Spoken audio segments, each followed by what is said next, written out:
everyone. We'd like to get started. As we did yesterday, we'll start with a prayer to the Holy Spirit. So we can inspire our reflections and enlighten our minds and hearts. In the name of the Father, and of the Son, and of the Holy Spirit. Amen. Come, Holy Spirit, fill the hearts of your faithful. Kindle in them the fire of your love. Send forth your Spirit, and they shall be created. Father, you enlighten the hearts of your faithful people with the light of the Holy Spirit. Grant us in the same Spirit to savor what is right, and always to rejoice in his consolation. And we ask this through Christ our Lord. Amen. Well, thank you for being here again tonight. Some of you were here yesterday, and so welcome back, and welcome to the ones who weren't here. Yesterday we spoke about that first phase of the spiritual life, synthetic conventional faith, and the upward journey, and the beginners, the purgative way, all those things. I won't repeat or review that tonight. Thanks to Judy, it's online, so you can go back and review it if you'd like. But I'd like to leap right in. First of all, today is a propitious day, the Feast of St. Bonaventure. The epilogue to the Seven-Story Mountain is called, as I mentioned yesterday, Meditatio Pauperis in Deserto, the meditation, or in Solitudine, the meditation of a poor man in solitude, which is a borrow, as I mentioned, from St. Bonaventure's Journey of the Mind to God. Today also was that flyby of Pluto, right? That we were in the papers, Pluto, the god of the underworld. And that is a very propitious, auspicious as well, because we're diving into the underworld today, the mystical underworld, which is the depths of our own heart and mind, which is the province of the second phase of the spiritual life, to go deeper down into oneself, into the depths of things and one's own heart, as we'll see. The second phase, called the illuminative way, the greater and greater light through darkness very often comes into our lives. They're also called proficients, beginners and proficients. Proficere means to advance in Latin, to go. So it doesn't mean proficient in the English sense of being expert. It means, on the contrary, someone who's just advancing along the way. And, to use another image, the great scriptural image of, the Exodus, once we go through, we leave Egypt behind, we have the baptism and the initiation of the Red Sea, but we don't arrive in the promised land right away by any means, do we? We go through the desert for a long time, 40 years, and sometimes literally 40 years, if not more. And that's the longest period, really, of the spiritual life, and that's in a sense the great, most challenging part. And that's what we're going to be talking about tonight, which roughly corresponds to the 1950's in Thomas Merton's life. In terms of the various paradigms that we saw yesterday, after the heroic journey, ages 1 to 32, we have what Richard Rohr calls the crisis of limitation, very well dubbed. Ages 35 to 50 are really ages, in Merton's case, 35 to 45. In other words, the midlife crisis, as it's commonly known. And the midlife crisis, very briefly put, is a crisis because you're obliged by external and internal circumstances to go down into the shadow self, the neglected parts that you've left behind. You've well-defined and compartmentalized yourself in order to find your place in the world and commit to this or that and become this or that. And meanwhile, all that other stuff is rolling around inside that you've neglected and pushed down and pushed away because it got in your way in your heroic journey. Well, now is the time for the reckoning. And that's the story of going through Thomas Merton tonight as well. A couple of things said about that, a time of inner loss of meaning, sometimes accompanied by failure, falling apart, acting out, confrontation with one's limits, with paradox and mystery, death and life, darkness and light, poverty and wealth. Heroic virtues don't work anymore. Humility and honesty are necessary. It's no longer self-control, but God control, because we can't do it anymore. One of the best sentences to describe it, the shadow, Jungian shadow, is not just tolerated but embraced, forgiven and seen as gift. It's a huge, huge step. So whereas, as he points out, whereas I desire sacrifice and not mercy in the heroic journey, in this we now, as Jesus said, desire mercy and not sacrifice. So that's the Richard Rohr. In terms of James Fowler, the stages of faith, we saw the synthetic faith, conventional faith. This fourth stage, which we're talking about, roughly corresponds tonight, is the individuative reflective faith. Individuation in the Jungian sense, where you've got to take your whole self, and integrate, harmonize your whole self. You can't leave any in the shadow anymore, and it's reflective for that reason. You've got to do a lot of soul searching and digging, and it's individuating and also in the sense that whereas you let yourself be defined by the institution and by the dogmas and by the formulas and by the traditions and the customs, and you, as Merton did in those first years, and as we tend to do in our culture and in our religion, it's got to become personal. And in that process, you've got to see that, for example, the formulas of the institution are not the same thing as God and the gospel. There's more room for exploration and for questioning. Nobody in authority likes to hear that word. Questioning, which is what Merton also does. Questioning of himself, primarily, but also of the customs of the institution, as we'll see. And there's a lot of psychological stuff going on here too. This is obviously, whether it's Jungian or Freudian or whatever, you've got to do the psychological soul work, as I discovered also in my own life, in the monastic life, etc. That that's the shadow work that you have to do. People in the third stage, people in that initial stage, are psychologically clueless. All right, they don't have any grasp of what's really going on, what's hidden, what's motivating them at certain levels. It's all about willpower and knowledge, and virtue that they can change on their own. So, as we say, that's not going to get you very far. And in terms of John of the Cross, the dark nights, desert, darkness, light, of the senses and the spirit that kind of are the bookends of this phase of the spiritual life, of beginning and end. It doesn't quite fit that neatly in people's lives, but there is that darkness, as we'll talk about tonight, going through these purgation periods as part of precisely illumination. In terms of John of the Cross, though, too, one of his favorite texts, and which always struck me too, is Psalm 73 in the Vulgate version, of course, which they used at the time. Psalm 72 or 73 in the usual numeration is somewhat questioning God, the ways of God, which is what happens in this phase of the spiritual life. And towards the end, John of the Cross loves to quote that my heart was inflamed, my whole insides were turned upside down, free translation, and I was reduced to nothing. Annihilam redactus. I checked the original in Hebrew. It really says a word that means I was just consumed, like a flame, that burned imagery that Merton loved.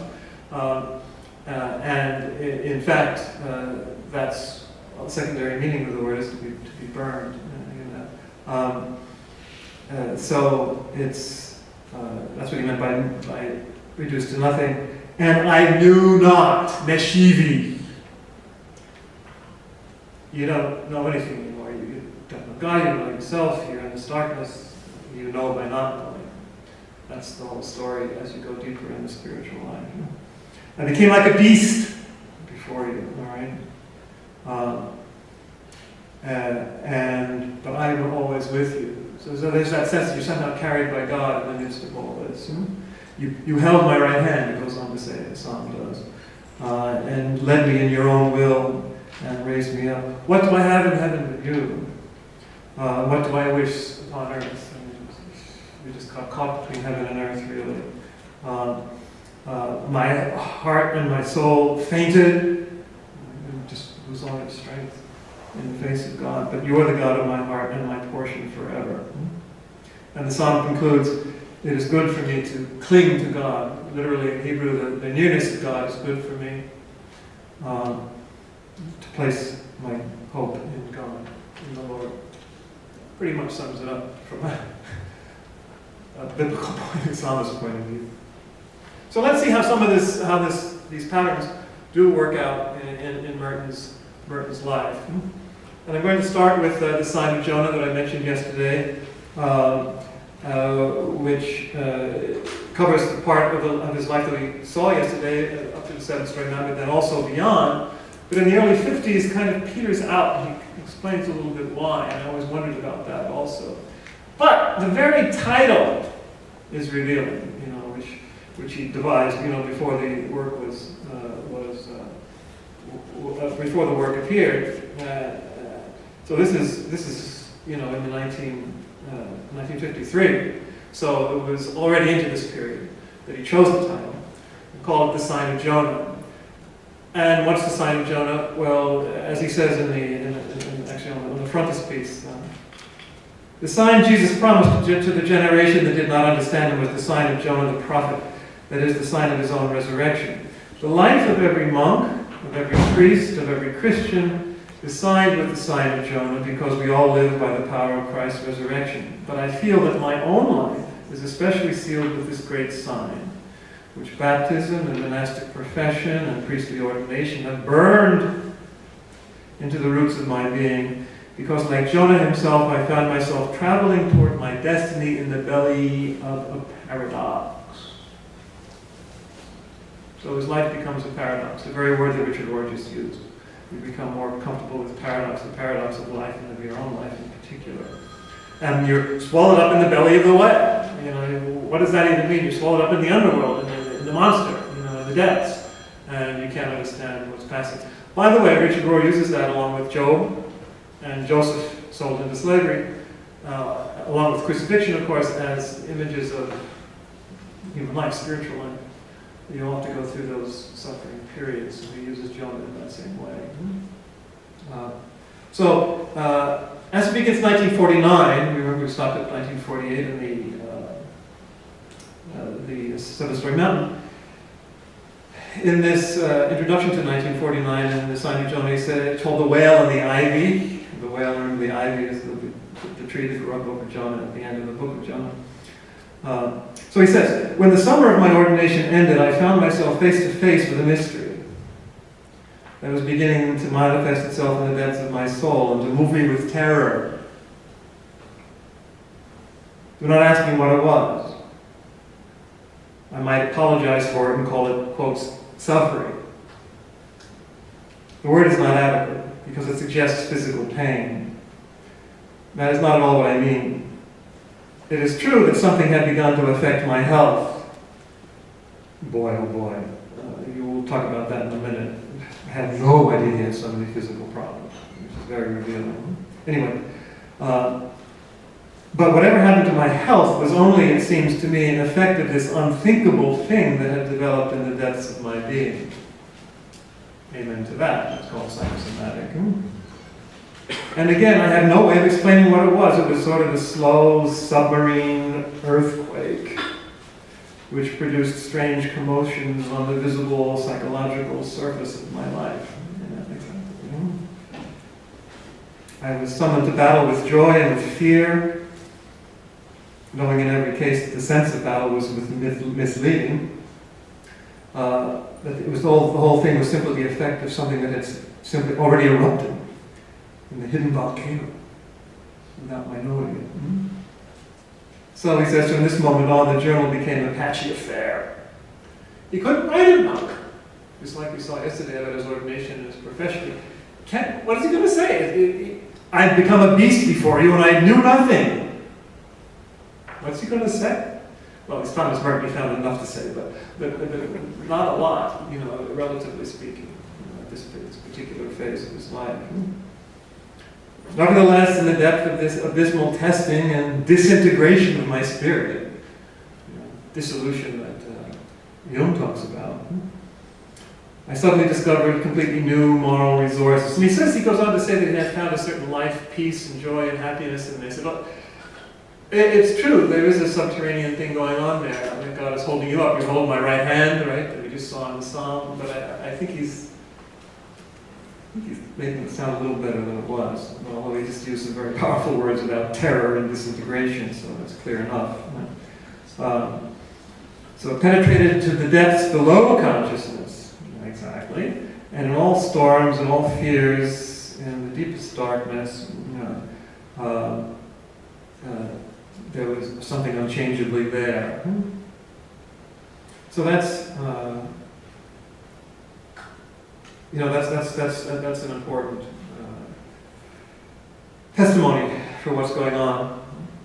But I'd like especially to read the epilogue called Fire Watch. If you're familiar with Merton's work, you know this very well.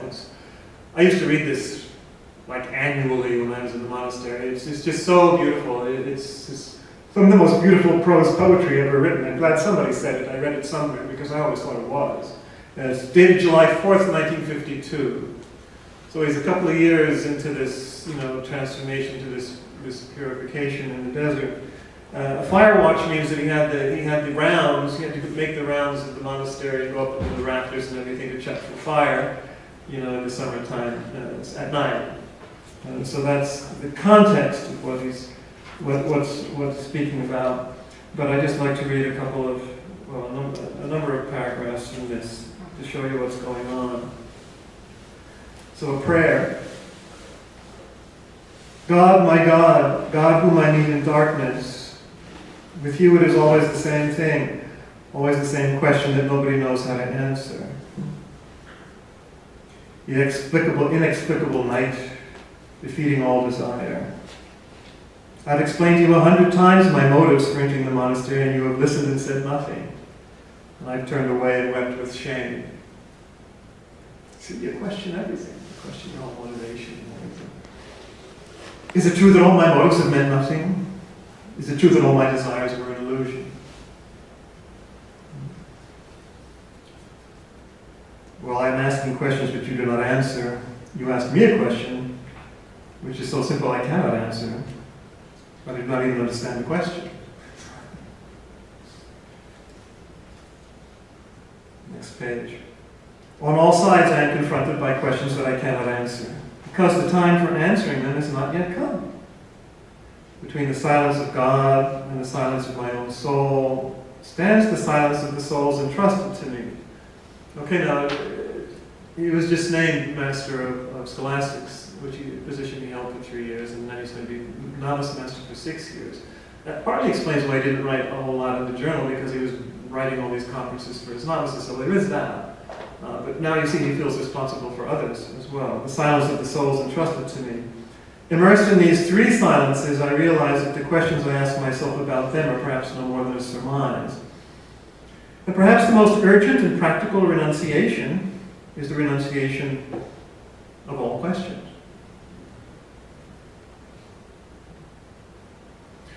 Wow.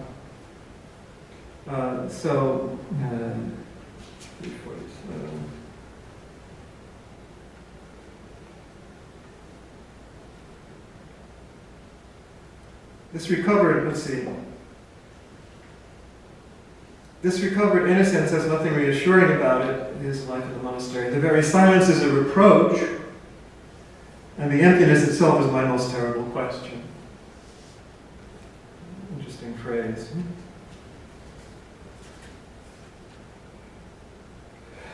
It gets a little more poetic towards the end. There is greater comfort in the substance of silence than in the answer to a question.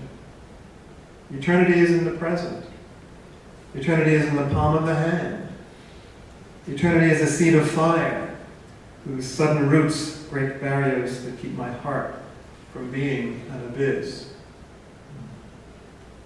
The things of time are in connivance with eternity.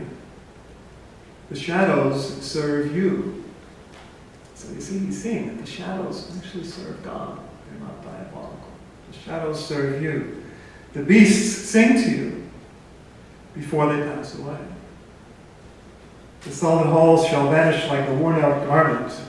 All things change and die and disappear. Questions arrive, assume their actuality, and also disappear. In this hour I shall cease to ask them, and silence shall be my answer.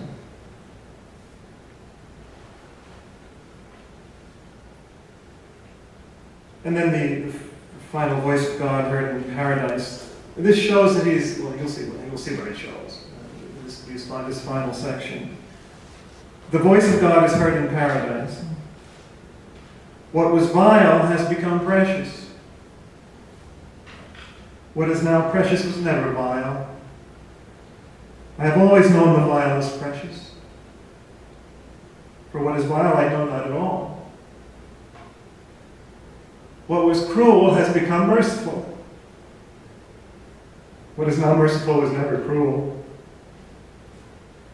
I have always overshadowed Jonah with my mercy, and cruelty I know not at all. Have you had sight of me, Jonah, my child? Mercy within mercy within mercy. Mercy, not sacrifice, remember. I have forgiven the universe without end, because I have never known sin. What was poor has become infinite. What is infinite was never poor. I have always known poverty is infinite. Riches I love not at all. Prisons within prisons within prisons. Do not lay up for yourselves ecstasies upon earth, where time and space corrupt, where the minutes break in and steal. No more lay hold on time, Jonah, my son, lest the rivers bear you away. What was fragile has become powerful. I loved what was most frail. I looked upon what was nothing. I touched what was without substance, and within what was not, I am.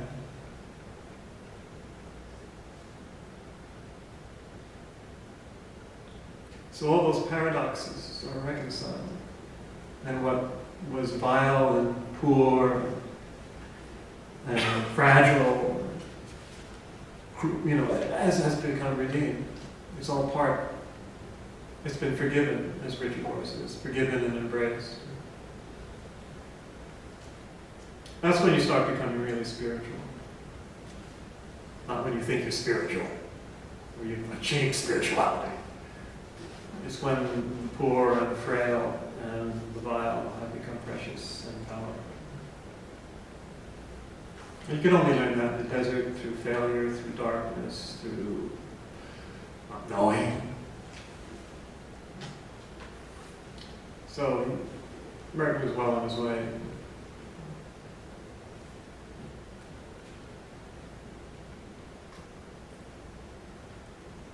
This is the final line. There are drops of dew that show like sapphires in the grass as soon as the great sun appears, and leaves stir behind the hushed flight of an escaping dove.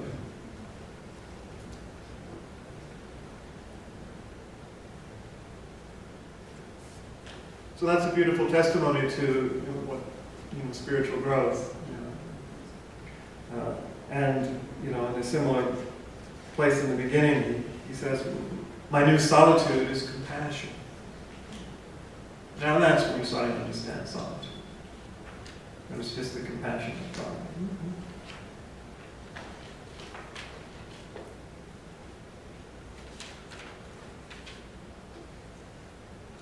I think the most famous expression of Merton's state of soul during those 1950s is from Thoughts on Solitude, and you've probably heard this before. It's a very famous paragraph, but I'll read it for you now.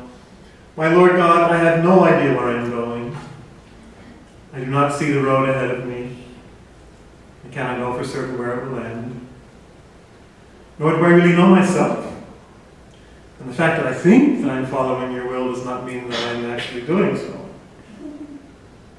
But I believe the desire to please you does in fact please you.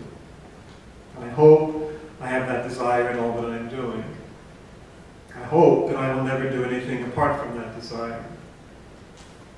And I know that if I do this, you will lead me by the right road, though I may know nothing about it. Therefore I will trust you always, though I may seem to be lost and in the shadow of death. I will not fear, for you are ever with me, and you will never leave me to face my perils alone. Thomas Merton, Thoughts on Solitude.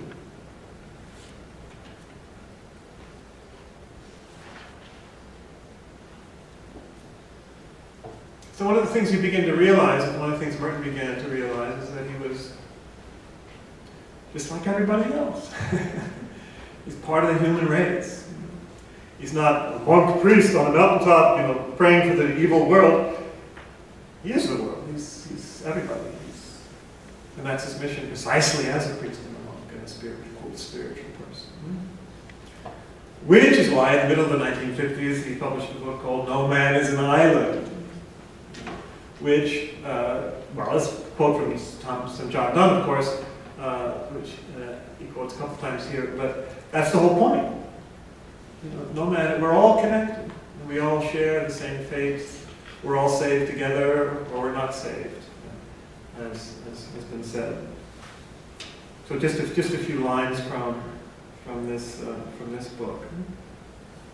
He does quote, as I quoted yesterday too, from Merton, I live not I, but Christ lives in me. This discovery of Christ is never genuine if it is nothing but a flight from ourselves. On the contrary, it cannot be an escape. It must be a fulfillment. I cannot discover God in myself and myself in Him unless I have the courage to face myself exactly as I am, with all my limitations, crisis of limitations, Richard Rohr, and to accept others as they are, with all their limitations.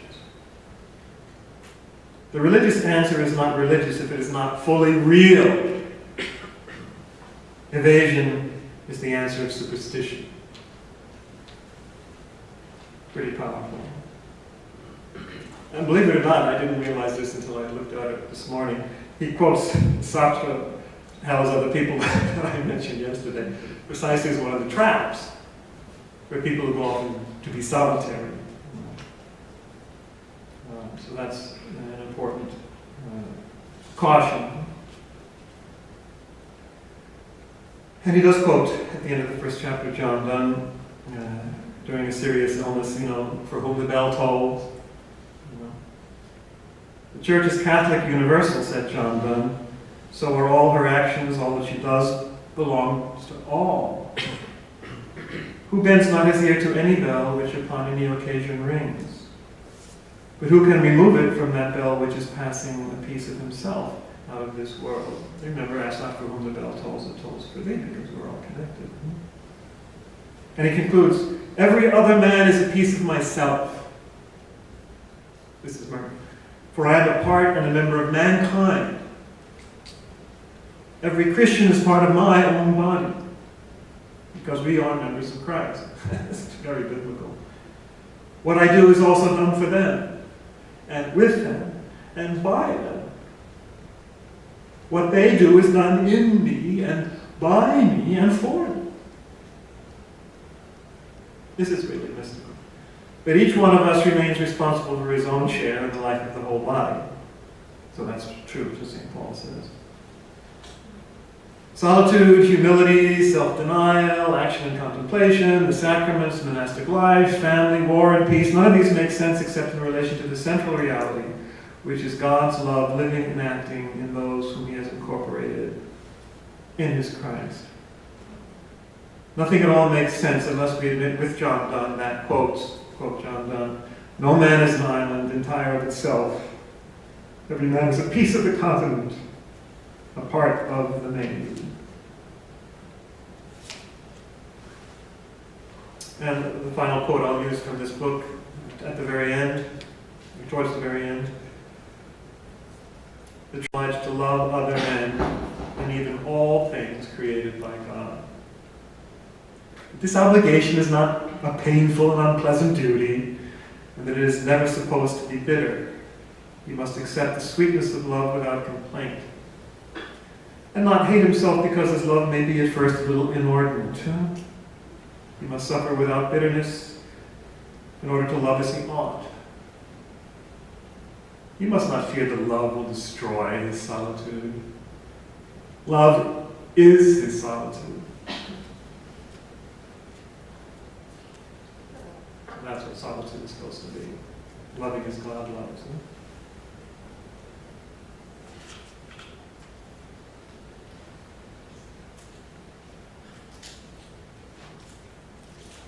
Just a few more quotes. His language begins to simplify. To say I am made in the image of God is to say that love is the reason for my existence, as we just heard. For God is love. Love is my true identity. Selflessness is my true self. Love is my true character. Love is my name.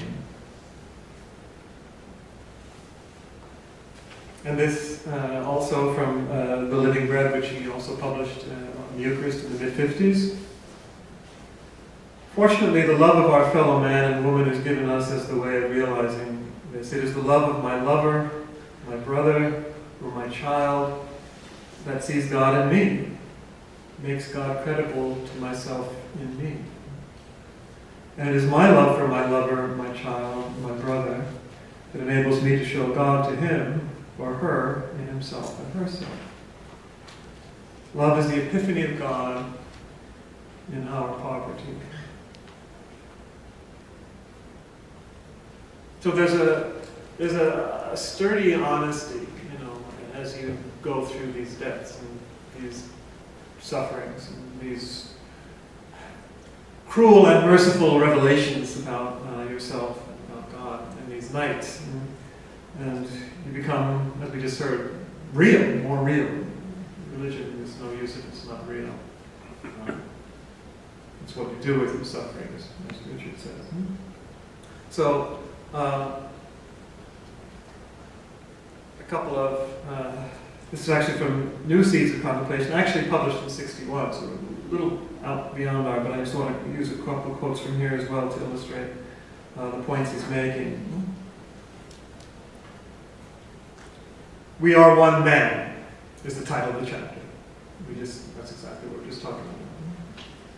It begins, one of the paradoxes of the mystical life is this, that a man cannot enter into the deepest center of himself and pass through that center into God unless he is able to pass entirely out of himself and empty himself and give himself to other people in selfless love. How simple and how elusive. But we can see that more clearly now. He speaks about the kind of the worst illusions in life and contemplation is barricading yourself inside your own soul, shutting out all external reality by sheer concentration and willpower, cutting yourself off from the world and other men by stuffing yourself inside your own mind and closing the door like a turtle.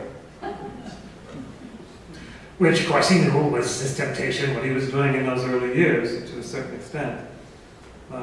We do not possess God until he takes full possession of us. Remember, that's what St. Paul said. It's not that I've been possessed, but I've been possessed by Christ. This business of doping your mind and isolating yourself from everything that lives really deadens you. How can fire take possession of what is frozen? And secondly, next chapter.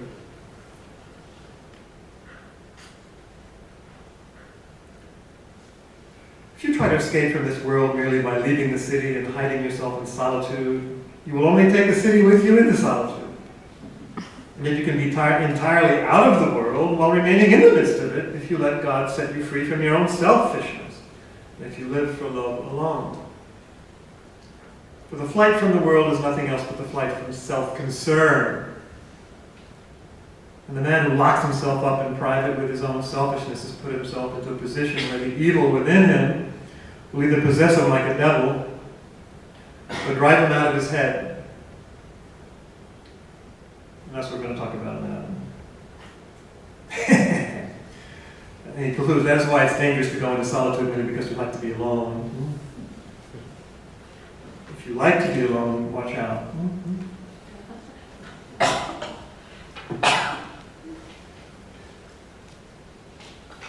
As I say, you've got to face your own psychology. And monks are lousy at that. Well, most people are. But there can be all sorts of, not only evasions, but false starts, things like that. I do recommend, again, The Journeys into Emptiness by Robert Jingen Gunn, who's a Zen practitioner and also a therapist. He has some really astute remarks about Merton's own psychology. First of all, one of the things he points out, and this I mentioned a moment ago, is the physical elements, the physical maladies of Merton. Why do you think he went to Louisville to see a doctor so many times and he wound up in the hospital in the 60s and fell in love, which we'll talk about tomorrow? Because he was always sick. Listen to this. By the time he was eligible, by 1950, at 35, he already had a history of spastic colitis, a problem well known to have emotional origins, scarred lungs from childhood tuberculosis, a nose operation that required the removal of 3 inches of bone and cartilage. By 1965, when Merton was 50, the listed ailments had grown to include an arthritic hip, chronic dermatitis that required him to wear gloves, sinusitis, present ever since he reached Gethsemane, perpetual diarrhea, loss of hair in most of his teeth, and a degenerating vertebra for which he would soon have a spinal operation that caused numbing in his hands and an ache in his shoulders. Wow. Because if you see pictures of him, he looks so sturdy and strong, and he's smiling most of the time. He doesn't look like he's literally physically falling apart, but he was. And some of that has to have emotional connections, if not origins. I mean, that's elementary. Someone just remarked to me before the session tonight, what a terrible childhood Merton had. He lost his mother when he was so young, then his father died, and he was raised by a grandparent. He moved, he changed countries, he lost his brother in the war. I mean, there was so much emptiness, so much loss. What does that do to a person? But he had bad luck in dealing with his superior wanted to have a psychologist, a psychiatrist, look at him because the superior wasn't happy with the way Merton was moving towards more solitude, all the things he was doing. And his fights with James Fox are legendary, and we'll talk more about that in a minute. But in 1956, he actually went to a psychiatric conference in Minnesota and had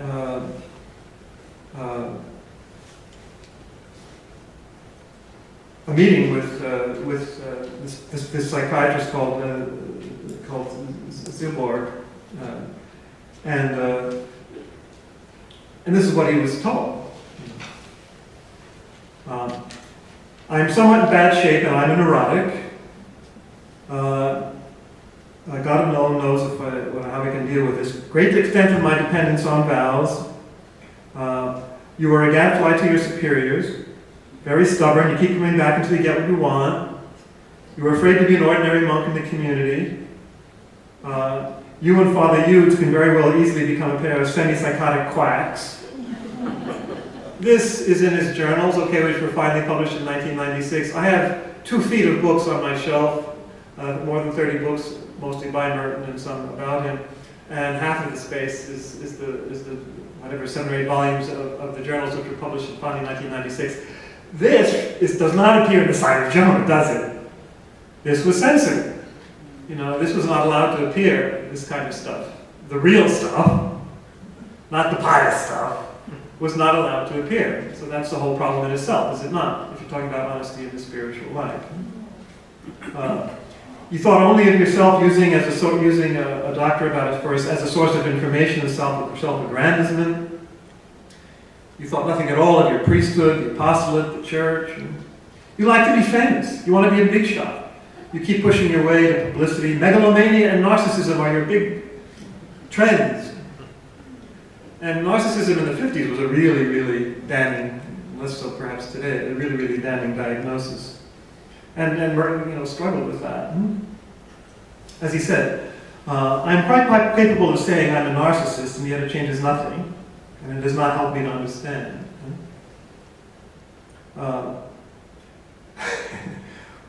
Merton says, while he said all this, I thought, how much he looks like Stalin.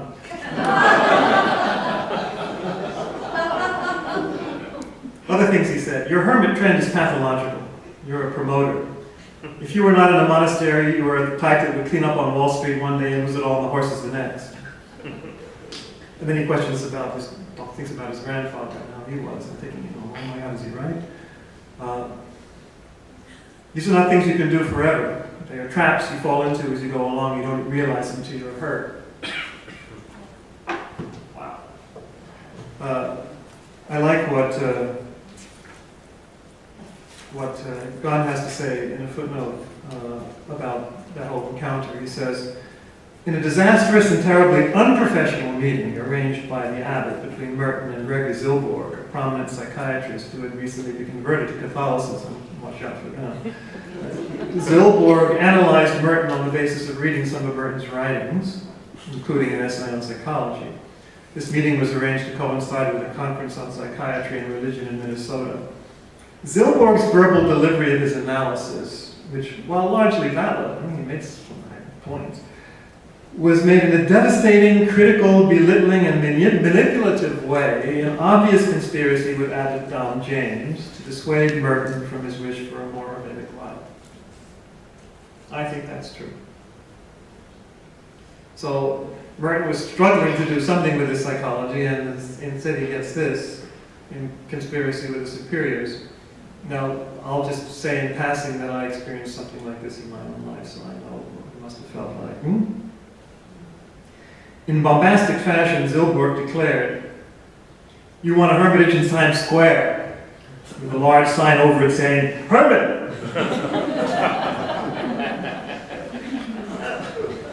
Well, the poor guy had to deal with as you saw, he struggled even yesterday in the early years with, oh my God, I'm going to be famous, and God, don't let me be famous. It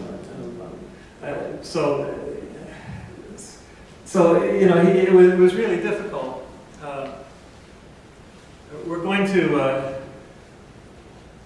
see that again in some of the letters of Merton. In one of his letters to someone I'll describe later, Don Gregorio Le Mercier, he describes this very thing that happened to him. Father Abbot told him what the psychiatrist Zilborg said on one occasion in passing, that my desire for solitude is pathological. Father Hughes was not at all in agreement with this judgment and told me yesterday that Zilborg was a fellow who quickly changed the opinions and tossed them out like into the air. He seemed to think of me later in an entirely different way. But Father Abbot clung to this word and others Zilborg had expressed, namely that I might well leave the church, go off and marry a woman, etc., etc. Obviously, we're all human, but the abbot will have a great deal of ammunition from these arguments, so that's it. So, he took it. He took it to heart, and yet realized that there was something exaggerated about it. Before I finish with the letter that he wrote to Abbot James, I want to quote a couple of passages from the journals that, once again, we're not in the sign of Jonah. They were edited out, and this is precisely on the question of obedience. Already here in 1948, after solemn profession, talking about how they're supposed to let the superior decide everything for you. All right. Now, in this stage of faith, individuative, reflective faith, you question those things, as well you should. So he says, giving up your freedom from God doesn't mean you cease to be free and never have to make any more choices. It means using your freedom for God and making choices for Him, until He Himself lifts you above the level of choices and gives you a higher freedom. Let your superiors think for you, quotes. Do you think you will ever find a superior who will do even a small proportion of your thinking for you? What's the matter with you? Are you crazy? To let the abbot think for you? It means that you have to go to work and think along the lines laid down by the rule, and by the labor of faith bring your mind into a line with a lot of judgment that seem at first sight to be absurd? Does that mean you blindly swallow everything your superiors say about the spiritual life and theology and art and everything else? He expects you to have different ideas on certain things. You are, in fact, given a job in which you're supposed to do something that superiors thinking foreign. Speaking about being a novice master, etc. Or, whatever job you didn't have that at the time. So even then, in that early stage, he was questioning, that can be brought to a huge extreme. Well, if you know from the letters, Thomas Merton's letters, and he wrote a huge number of letters, as most literary figures do. In 1959 and 1960, so towards the end of this period that we're talking about tonight, he had a crisis of vocation in which he asked the Vatican to be exculpated. And he looked around for a couple of communities that he might join. One was this Don Gregorio Lemercier that I just mentioned. He was starting a community, I think in Italy, and then it turned out that he didn't go anywhere. He wound up leaving and getting married to this guy. So that didn't work. Then also he was interested in having Ernesto Cardenal, who became famous later and got scolded by John Paul II, from South America, who I didn't realize he'd been an novice under Merton. And he thought of establishing an independent community, maybe following the Benedictine rule, back down in Nicaragua or in South America, in Latin America, and wanted Merton to join them as their spiritual father. So Merton was already toying with a number of possibilities to get out of the situation he was in and maybe have more solitude, more freedom. And the Vatican turned him down. And his abbot, James Fox, as you probably know, resisted him at every step on this. And so there's kind of a crisis of obedience here. The irony being that Dom James Fox, when he retired later, he became a hermit himself. So the very thing he wouldn't let Merton do, as theoretically, against the rule, he himself wound up doing. That's an interesting point in itself.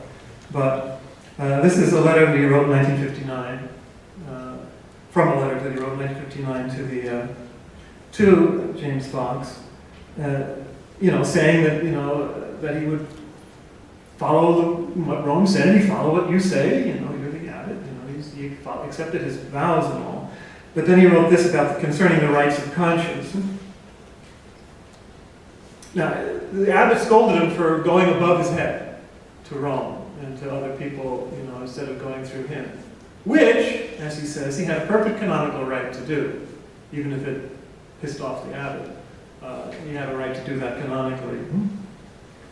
To demand that I appeal to the higher superior through you is to demand in effect that I should not really appeal to him, or not do so in a way that would represent my own views instead of yours. To demand that I consult you about my interior motives is to demand that I come to you for direction, whether I desire it or not. And this is contrary to the canons. Perfectly true. You can't be forced to share your inner world with your superior. There's nothing else but demanding that the subject regard you as his only director, when in point of fact he has no obligation to regard you as his director at all. I had frequently consulted you on this matter before, including early this summer, and I was fully aware of your opinion. I took it seriously into consideration. I did not neglect it at all. I was grateful for it. However, I felt in conscience that this did not represent the way God wanted me to follow individuated reflective faith, as far as my own interior was concerned. I then decided to submit the matter to higher superiors, which I had the right to do, and this was in no way disobedience. To interpret my act as disobedience is in effect to deny me the right to go direct to higher superiors. I fully recognize your right to refuse permission for a leave of absence. In this you were following your conscience and within your rights. But I wonder about the way in which you have done everything possible to prevent me obtaining permission from anyone and in any way whatsoever. I do not deny you this right, but in point of fact, it seems to me to represent an arbitrary and tyrannical spirit. Are you not so intent on your own views in this matter that you are willing to stifle the Holy Ghost in a soul? Can you say with certainty that you have not stifled him in souls before? In the question of vocation particularly? Do you not have an inordinate tendency to interfere in the workings of conscience? And to suppress by violence those desires and ideals which run counter to your policies? Not mincing words, is he? Do you not tend to assume that your own policies represent the last word in the spiritual perfection of every one of your subjects? And that anyone who is drawn to another way is leaving the path of perfection simply because he's not following your ideas? In charity and justice, I appeal to my right to settle affairs of conscience with directors, and that I be allowed to do so without violent interference. I have always striven to be perfectly obedient to legitimate commands in the external forum, but I beg the right to form my conscience according to the guidance of directors in the internal forum, without demands that I follow your directions and no other. I hope you understand this rightly as a humble and filial petition.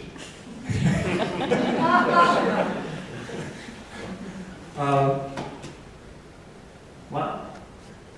Well, you can understand, why he was considered to be a gadfly to his superiors, as Zilborg accused him of being. But he had a point. I think more and more today we recognize that.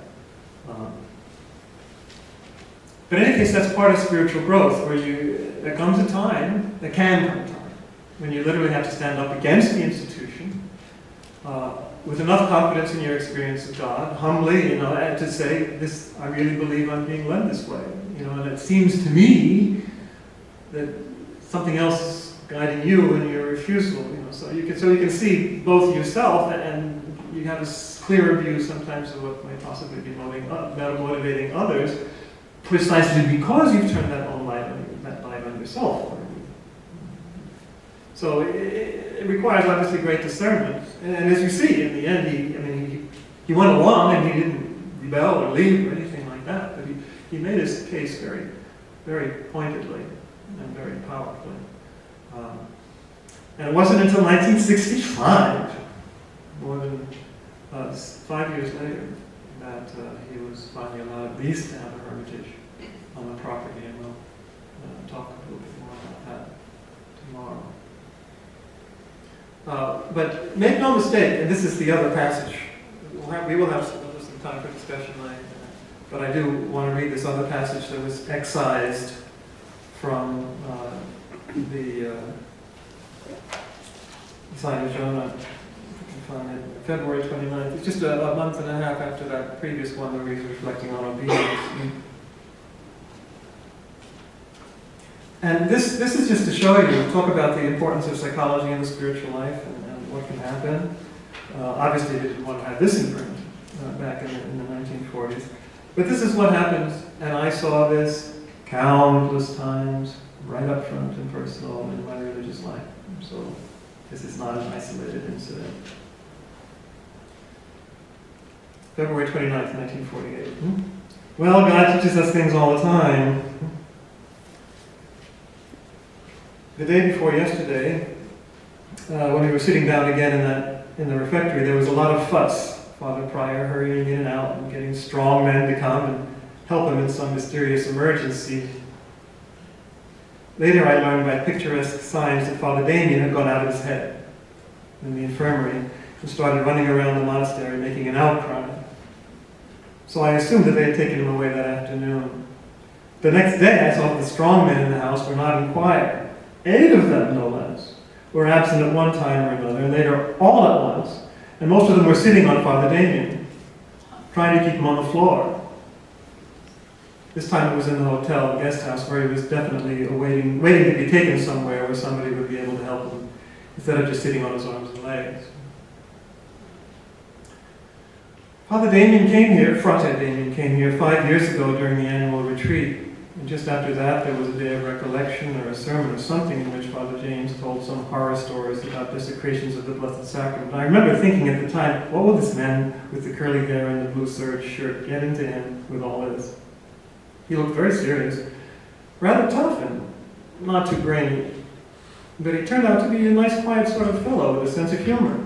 Very strong, got all the hard work.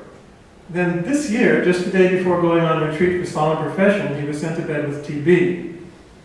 That was rather last year, just the end of December. He was also just about to begin theology and would have been tonsured with Frater Hilary in January.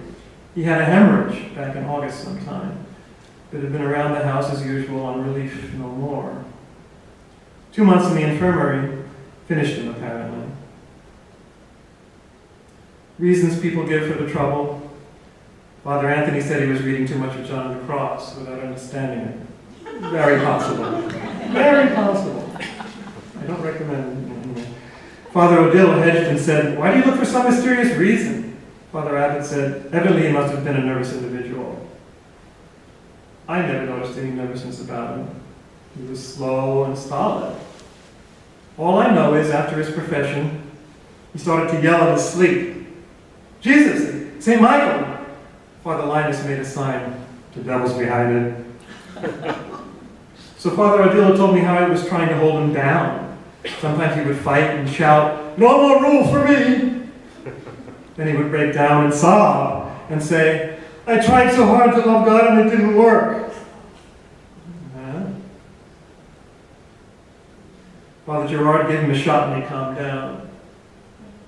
Then 2 detectives came to put handcuffs. And he had a lucid moment and looked at the handcuffs, and you could see he realized what had happened.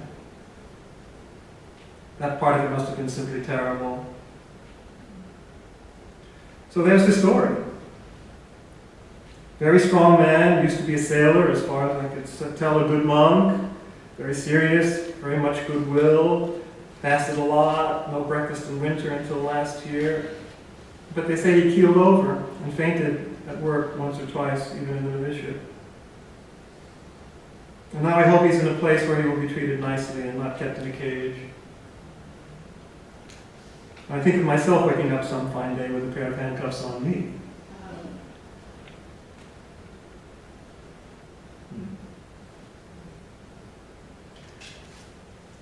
Let's get real, folks. Enough pious nonsense. And that's what our challenge is. We do the work or we go out of our head.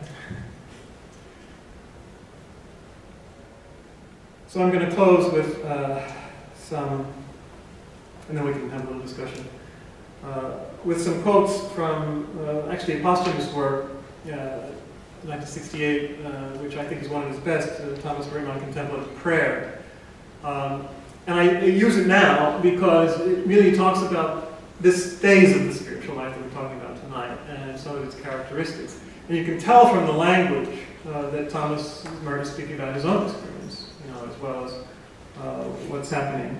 The frontispiece, is a quote, among other things, from Isaiah 50, which is one of the servant songs.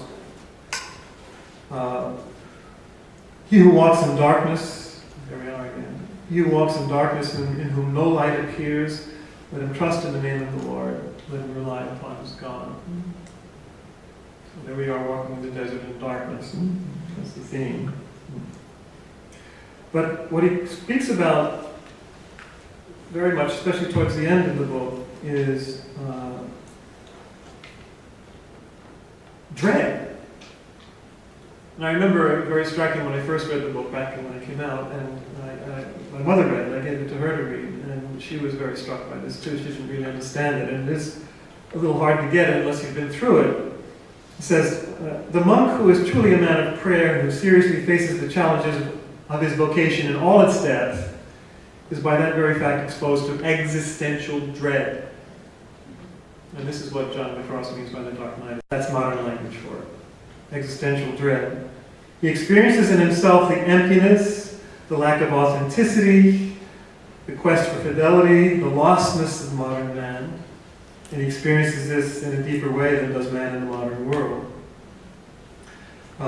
Comes rather as an experience of boredom and disorientation to the person in the world. But the monk confronts his own humanity and that of his world at the deepest and most central point where the void seems to open out into black despair. But the monk confronts this serious possibility and rejects it, unlike Camus and others. It's turned into perfect hope. Absolute despair is turned into perfect hope by the spiritual life, by the monastic prayer. He says, during the dark night of the feelings and senses, anxiety is felt in prayer, often acutely. This is necessary, because this spiritual night marks the transfer of the full, free control of our inner life into the hands of a superior power.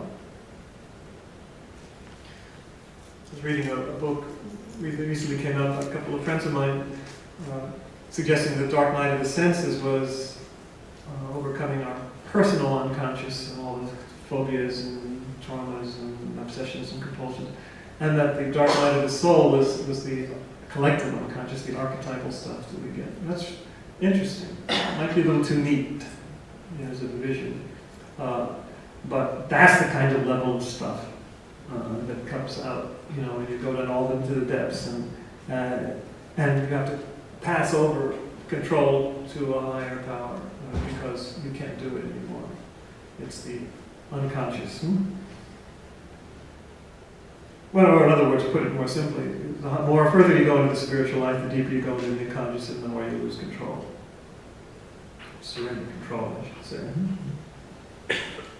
We begin to go out of ourselves. We're drawn out from behind our habitual unconscious defenses. And these defenses are also limitations which we must abandon if we are to grow. He does admit that at the same time, in their own way, they're a protection against the unconscious forces that are too great for us to face naked and without protection. You've got to face them, that's why you have God here. And hopefully some direction. And then he does, also quote, some of the other mystics of Gregory mystics about, entering into the dark desert, into the dark night, into the cloud of unknowing, and all those things. So it's a very traditional journey in a traditional way of speaking, as he illustrates. And then he treats, towards the end of the book, he treats this subject of dread more explicitly and in detail. He says, even the best of men, and perhaps especially they, when they return to a frank and undisguised self-awareness, confront themselves as naked, insufficient, disgruntled, and malicious beings. Another way of saying that, when you really get to know yourself, you know you're capable of anything. And therefore you can judge nobody. And have compassion on yourself and others the same way God does. As we heard earlier, God speaking in the epilogue there, I've long ago forgiven the whole universe, including us, including everybody through us. They see their stubborn attachment to the lie in themselves, their disposition to infidelity, their fear of truth and the risks it demands. Let's not look in the mirror too long or long or deeply. This is all the more true when sincerity and a good life have removed those actual habits of sin which can be identified and rejected as sources of guilt and remorse. It's even more dangerous if you're leading a moral life, because you can hide more easily from yourself and others. No wonder he's talking about dread here.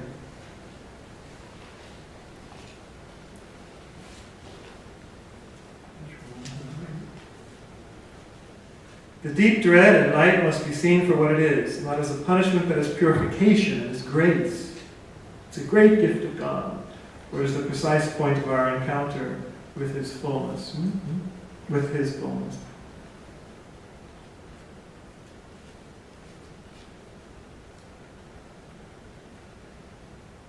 Dread is an expression of our insecurity in this earthly life, a realization that we are never and can never be completely sure in the sense of possessing a definitive and established spiritual status. It means that we cannot any longer hope in ourselves, in our wisdom, our virtues, our fidelity. We see too clearly that all that is ours is nothing and can completely fail us. We no longer will rely on what we have, what has been given by our past, what has been required. We are open to God and to His mercy in the inscrutable future, and our trust is entirely in His grace. Only when we have descended in dread to the center of our own nothingness, by His grace and guidance, can we be led by Him in His own time to find Him in losing ourselves.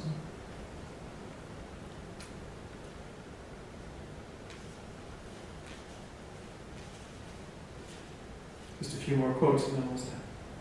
If this is all too much for you, huh? It's precisely the function of dread to break down the glass house of false interiority and to deliver us from it. It is dread and dread alone that drives a man out of this private sanctuary in which his solitude becomes horrible to himself without God. But without dread, without the disquieting capacity to see and to repudiate the idolatry of devout ideas and imaginings, man would remain content with himself and with his, quote, inner life in meditation, in liturgy, or in both.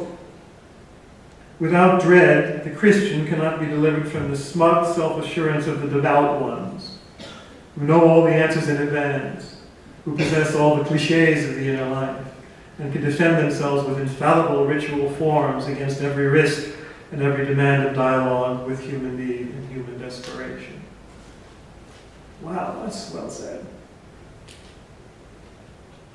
So you can sniff out the false religion whenever it's high and mighty and judging everybody else with infallible ritual forms.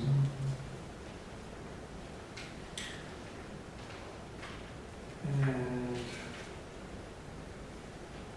we can understand that the full maturity of the spiritual life cannot be reached unless we first pass through the dread, anguish, trouble, and fear that necessarily accompany the inner crisis of spiritual death, with which we finally abandon our attachment to our exterior self and surrender completely to Christ. And then, when the surrender has truly been made, there is no longer any place for fear and dread. And finally, speaking about cages, we escape from the cage of emptiness, despair, dread, and sin into the infinite space and freedom of grace and mercy. But if there remains any vestige of self that can be aware of itself as, quote, having arrived and having attained possession, then it can be sure of the return of the old dread, the old night, the old nothingness, until all self-sufficiency and self-complacency are destroyed. And lest you think this is just Merton waxing, he concludes with a couple of quotes from Scripture. From Isaiah 2, "The haughty looks of man shall be brought low, and the pride of men shall be humbled, and the Lord alone will be exalted in that day." And also St. Paul in 2 Corinthians 10, "We destroy arguments and every proud obstacle to the knowledge of God, and take every thought captive to obey Christ."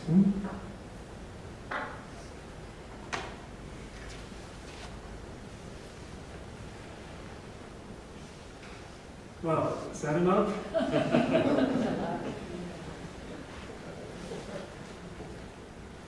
So you see why I didn't write a whole lot in 1950.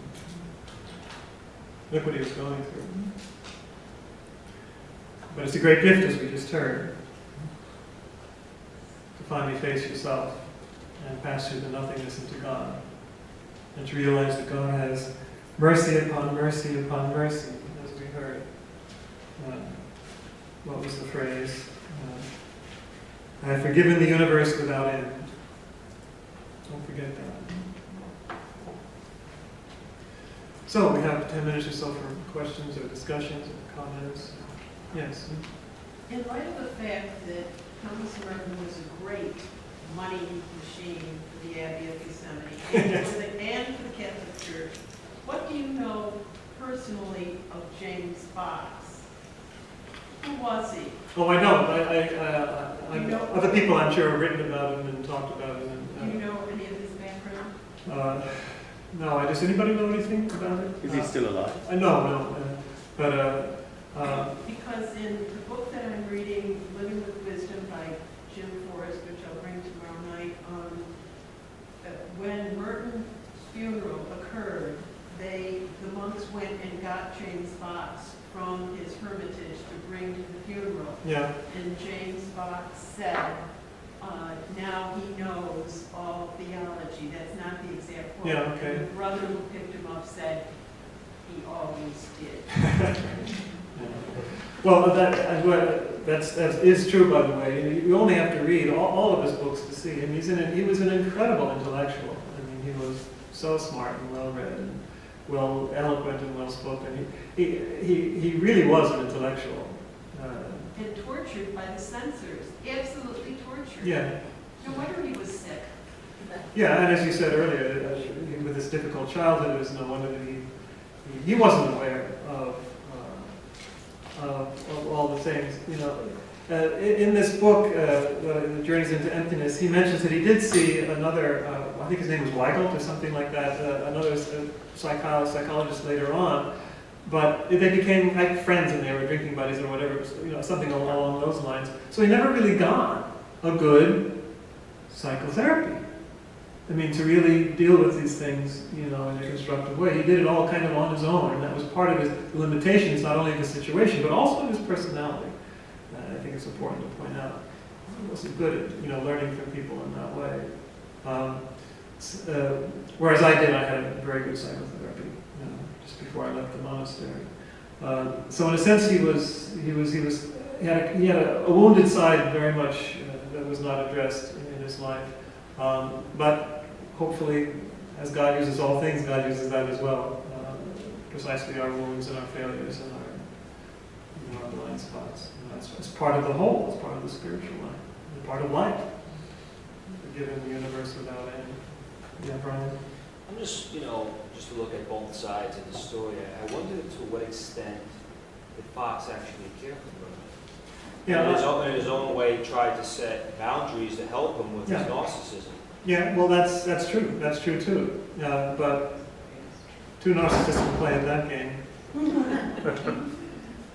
So it was both sides. You're right. I mean, he did have a problem with his superiors, but as I said yesterday at the end of it, Merton would have overflowed the limits or the boundaries of any order he was in because he was such a huge personality in so many dimensions. So I pity the poor superior who had to deal with him. So that's true, the poor guy. But on the other hand, I think Merton did have some valid points to make. Certainly, it's just valid canonical points to make. There's nothing else. Yeah. It was my understanding from listening to this that I'd never heard before that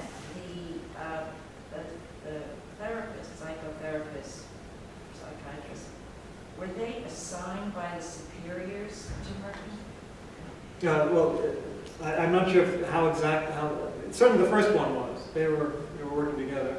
Yeah. And then the second one, I don't know whether the name, I don't know how that was arranged, but it was certainly with the superiors, Well, given that, by common sense, with some spirituality, but not very much, would tell me that would be a conflict of interest. yes, what you a mean? dead-end deal. Yes. Because That's what he says. I mean, gun. this man and his magnitude could not possibly have the proper relationship with a psychotherapist, and they were probably picked, were they, in the Catholic world? I'm not sure about the second one. The first one was. It would just be impossible. Well, that's an interesting point. As I just said, it's difficult for a person of that strength of personality to submit to psychotherapy. But I agree with Gunn that was a defect in Merton. He lost out on that because he just couldn't do it. So I think that was a limitation in his psyche. You know, listening to some of this, I'm struck by so many things, like Thomas à Kempis, every time I go out among men, I come back less a man. I mean, maybe that's not the high point of Catholic spirituality, that's no. for sure. But one of the things that struck me listening to you talk about Richard Rohr with, you know, the ages 1 to 32, and yes. a number of years ago, Gail Sheehy had a book, Passages, that came out, and she made popular Yeah, I remember that, yes. some of the work done by these doctors in New England. Yes. And one of the points she made is, yeah, there are overall patterns like that. And she talked about the male midlife crisis around 40. Yeah. What she said, it doesn't end there, that to a lesser extent, almost every decade, people face crises. Oh, sure. And where what you built up comes tumbling down, so it never ends. And the other thing they pointed out is that what we really don't have a path that's been reflected on sufficiently for or yet is people are living so much longer now than they have in decades past. We don't know what to make of advanced old age and what the spiritual path there is. Well, there's truth to that, yeah. And I mean, there are kind of like a basic pattern here, but there are ways, you know, we continue to grow and have crises in different, you know, as we go on in life, and especially as you say, with people living older. I remember a wonderful division that it was actually in, does anybody remember Sign magazine? Yes. Back in the 50s and 60s, and even into the 70s. One of their most magnificent issues was a division of life into 7-year periods. And they really nailed it for the latter part of life. That, you know, once you reach 50, even Confucius said that years ago, but millennia ago. You know, once you reach 50, there's a certain, you know, integration that you have, and that's certainly true in Merton's case. And then, you know, you became more and more transfigured, and more and more from 50 to 60, 56 to 63, 63 to 70, and they ended with Pope John XXIII, who was Pope at the age of 77, and of course we can apply that to Francis now too.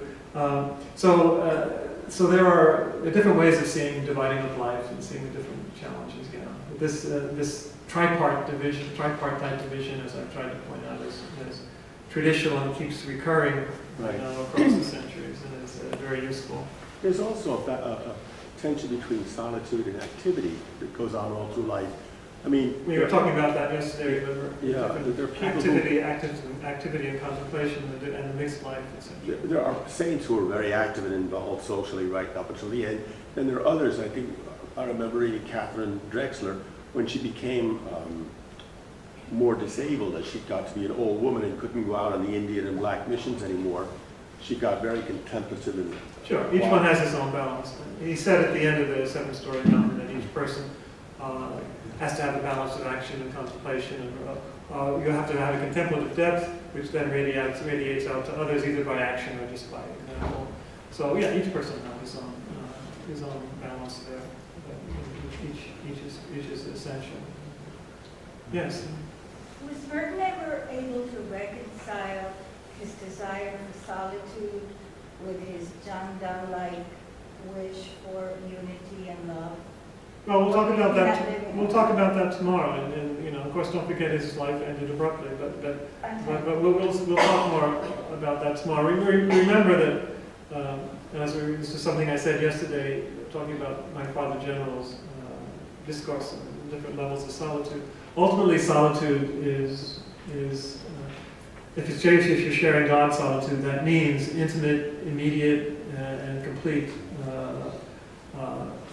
connection with everyone and everything in the universe. So that's how it's reconciled. The deeper you go into yourself, the more authentic you are, the more you're connected to everyone and everything. And if that's not happening, it's not real solitude. It's kind of counterintuitive, isn't it? Yes. That's the paradoxes. I always say, and that's what Richard Rohr was saying, the closer you get to real, authentic truth, the more you find paradox. Death is life, darkness is light, poverty is riches, the whole thing. solitude is connection. Did he struggle? Was that part of his struggle? Does it sound like it? Yeah. And remember, we said yesterday, his desire for solitude almost seems obsessive in the early years, and what's going on with that? And I think there's a psychological element of having been isolated and orphaned, literally, early in life, so you're kind of geared towards solitude almost by the loss of you. Anyone else? As a younger man in college, wasn't he quite the party animal? Yeah, we talked about that yesterday. So it's sort of like one extreme to the next? Well, except that was self-destructive too. Different ways of self-destruction. I've discovered that in my own life, and Richard Rohr calls it self-hatred, the greatest demon of our time. We have more self-destructive tendencies than we realize. There's a lot of internalized self-hatred. Maybe some of us are more aware of it than others, but that was certainly at work in Thomas Merton as well. It's part of that, those depths that were exposed. Yeah. Did Merton have a spiritual advisor? Well, he must have. I mean, those of you who read more must have. Somebody was his confessor, someone was his director. Yeah, I presume, but I don't know offhand who. I mean, he had someone to go to confession to at least. And of course, he consulted with later, he corresponded with lots of people on the spiritual life, not just Christians. We'll see more of that tomorrow. But I'm not sure of any particular names. Don't forget, he was very much his own guy in terms of opening up to people who could advise him and he could discuss the spiritual life ways, etc. Sure, yes. You mentioned John Hughes Bamberger. Yes. Hughes. Yes. Is he not a doctor and a Oh, yeah. psychiatrist Yes. and former editor? So, yeah, exactly. So he was apparently consulted in all this, and you could see that there was some not always agreement with what he said either, but it was an element. So tomorrow we're going to see some of what seem to be some of his famous mystical experiences, both in the Far East and in Louisville, and also his activism and his political and social activism, and the third level of the spiritual life and the different paradigms that we've been using. So I hope you come back. And meanwhile, this Feast of St. Bonaventure, make sure you turn around and congratulate Father Xavier, who is this golden anniversary today of First Mass.